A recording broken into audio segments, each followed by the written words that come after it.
Muy buenas tardes, continuamos con la carta del apóstol Pablo a los Gálatas, autor de las iglesias de Galacia. El autor de esta carta es el apóstol Pablo, como lo dice en el inicio, en el capítulo 1, verso 1, y escribe a las iglesias de Galacia que él mismo había fundado en su primer viaje misionero. Galacia es la región central de Asia Menor, hoy actualmente Turquía, y su nombre deriva de la población celta de la Galia, hoy actual Francia, emigrada al Asia Menor en el siglo III antes de Jesucristo. En el año 189 a.C., los romanos conquistaron toda esta región, conformando la provincia de Galacia, integrado bajo ese nombre regiones de Licaonia, Frigia, Pisidia, habitadas por poblaciones que no eran de origen celta. Así, la provincia de Galacia quedó habitada en el norte mayoritariamente por población de origen celta, y al sur de la provincia de Galacia quedó habitada mayoritariamente por poblaciones originales de la región. El apóstol Pablo entonces estableció iglesias en la parte sur de Galacia, Antioquía de Pisidia, lo cual consta en Hechos de los Apóstoles, capítulo 13, verso 14 al verso 50, la iglesia en Iconio, lo cual consta en Hechos de los Apóstoles, capítulo 13, verso 51 y capítulo 14, verso 7, la iglesia en Listra, lo cual consta en Hechos de los Apóstoles, capítulo 14, verso 8 al 19, la iglesia en Derbe, lo cual consta en Hechos, capítulo 14, versos 20 y 21. Estas iglesias fueron establecidas en el primer viaje misionero de Pablo, a saber, la iglesia de Antioquía de Pisidia, la iglesia de Iconio, la iglesia de Listra y la iglesia de Derbe, en la región de Galacia. Esto fue antes del concilio que sostuvieron en Jerusalén los apóstoles fundantes, el cual consta en Hechos capítulo 15. Y aunque el apóstol volvió a Galacia, lo cual consta en Hechos capítulo 16, verso 6, no hay registro de que hubiera establecido alguna otra iglesia, sino que aparentemente, según los registros bíblicos, se dirigió a Macedonia, desde allí, que es Grecia. Características de esta carta, la carta del apóstol Pablo a los Gálatas.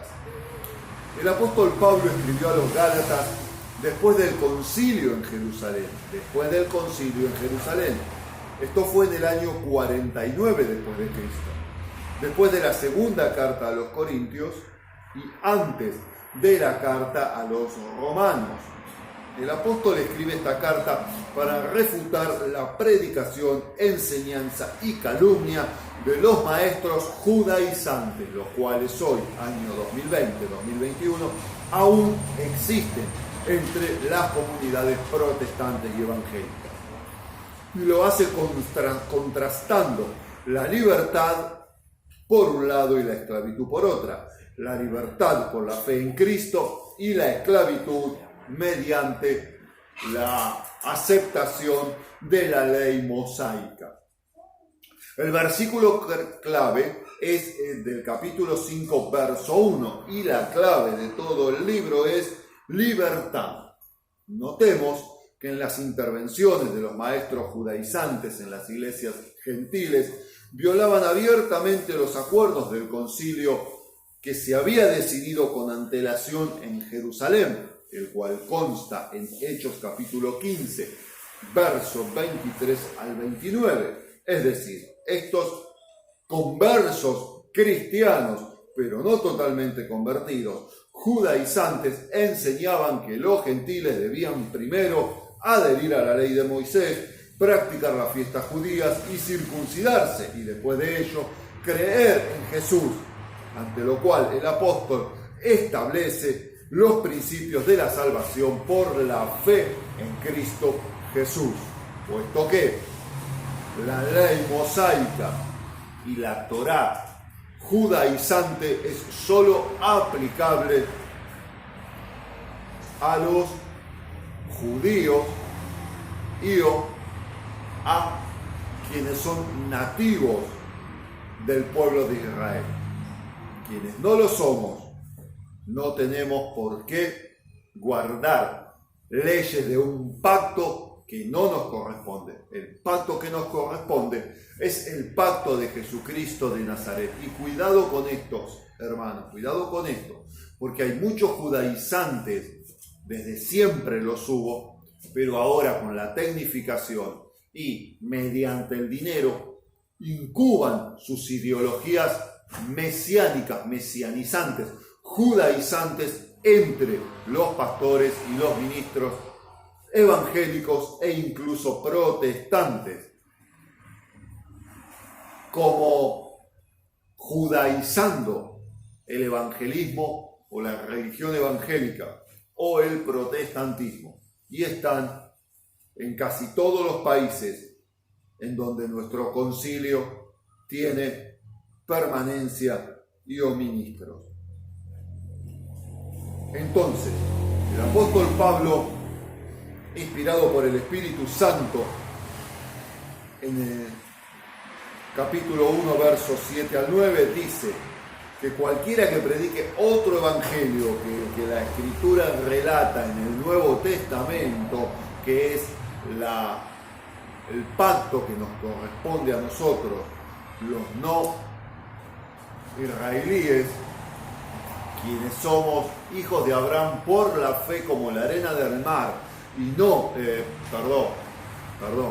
somos por la fe hijos de Abraham como las estrellas del cielo, y no somos hijos de Abraham como la arena del mar. Por cuanto no somos terrenales, sino espirituales. La capacidad de la ley para justificar es fútil, no puede salvar del pecado. Capítulo 2, verso 16. El estado de muerte espiritual del creyente ante la ley se mantiene. El creyente sigue muerto en la ley. Capítulo 2, verso 19. La crucifixión del creyente con Cristo. Capítulo 2, verso 20. No se ve tu cara. Ahí está. La justificación de Abraham por la fe. Capítulo 3, verso 6. Los de la fe son herederos espirituales de Abraham. Y capítulo 3, verso 7. Pero espirituales, y también son bendecidos. Capítulo 3, verso 9. La ley no trae salvación, sino la ira de Dios. Capítulo 3, verso 10. Y el justo por la fe vivirá. Capítulo 3, verso 11. También nos habla sobre la universalidad del pecado. Capítulo 3, verso 22. Y que los creyentes son sumergidos, son bautizados espiritualmente en Cristo. Capítulo 3, verso 27.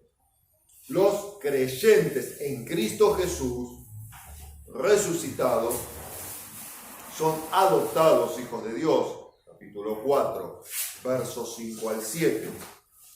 Que el amor en su práctica diaria, el amor de Dios dispensado, manifestado a través de sus hijos, cumple la ley. Capítulo 5, verso 14. La importancia imprescindible, insoslayable, de andar en el Espíritu, de vivir en el Espíritu Santo. Capítulo 5, verso 17.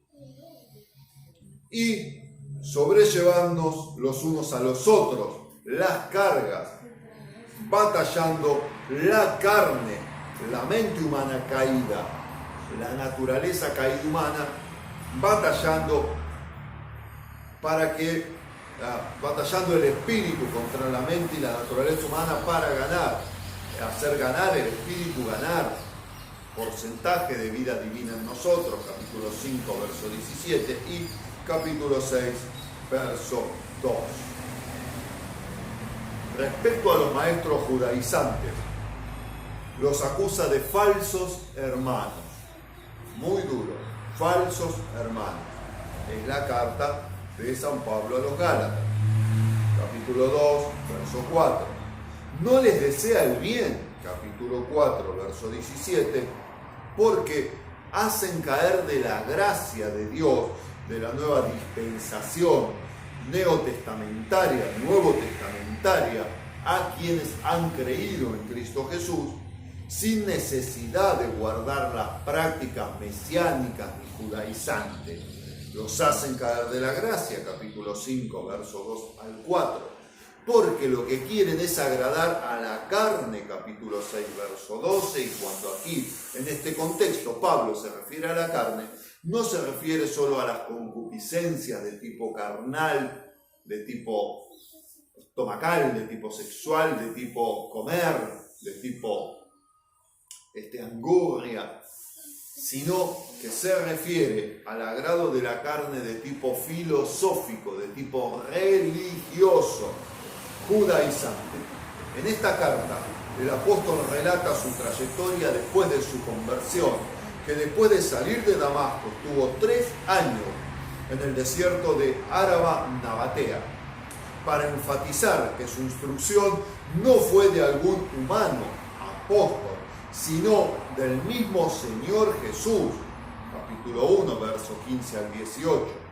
También es un hecho notorio la representación que el apóstol Pablo dirige al apóstol Pedro por contemporizar con los judaizantes, por retraerse, por miedo y querer simpatizar con los judaizantes, sabiendo claramente Pedro en ese momento, según capítulo 2, versos 11 al 14 de la carta a los Gálatas, que los judaizantes no buscaban lo que busca el Espíritu Santo de Dios que está pegado a nuestro espíritu, sino que buscan continuar tradiciones de hombre.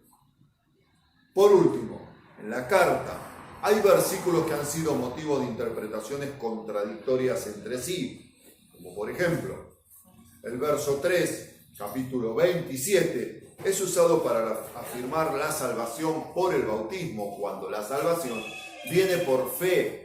El bautismo es la consecuencia de haber creído. El verso 3, capítulo 28, es usado para afirmar muchas veces la igualdad entre el hombre y la mujer para el ministerio pastoral. En el verso 5, 4, es usado para afirmar la pérdida de la salvación, lo cual, salvo en casos extremados en que se apostata contra el Espíritu Santo, cosa que casi no ocurre con ningún escogido y salvado, no es cierto que la salvación se pierda si verdaderamente hemos sido sellados y el Espíritu Santo está pegado a nuestro espíritu, es el arras de la promesa para la redención de la posesión adquirida. Verso 6, 16, afirma que el apóstol Pablo borró la diferencia entre la iglesia e Israel. Básicamente, el bosquejo general 15 minutos. Se compone de introducción, capítulo 1, verso 1 al 10, de vindicación de su autoridad apostólica, capítulo 1, verso 11, capítulo 2 al 21, el argumento doctrinal, en esta carta de Gálatas es el capítulo 3 y capítulo 4, la exhortación práctica que va del capítulo 5, verso 2 al capítulo 6, verso 10, y la conclusión que la encontramos en el capítulo 6, del verso 11 al verso 18. Para mayor información, consultar la bibliografía de la versión Reina Valera 1960 en los comentarios de John MacArthur, Manual Bíblico Homilético de W.G. Strachey y de Maray. Esta es la sinopsis breve de la introducción a la carta del apóstol Pablo a los Gálatas. Le habla su anfitrión, profesor, doctor, obispo Martín Rodolfo Saturnino Maure Cañete de la Goitía Sabino Goselia Alvariño I para el World Council of Good on Planet Earth en este programa de doctorado en teología.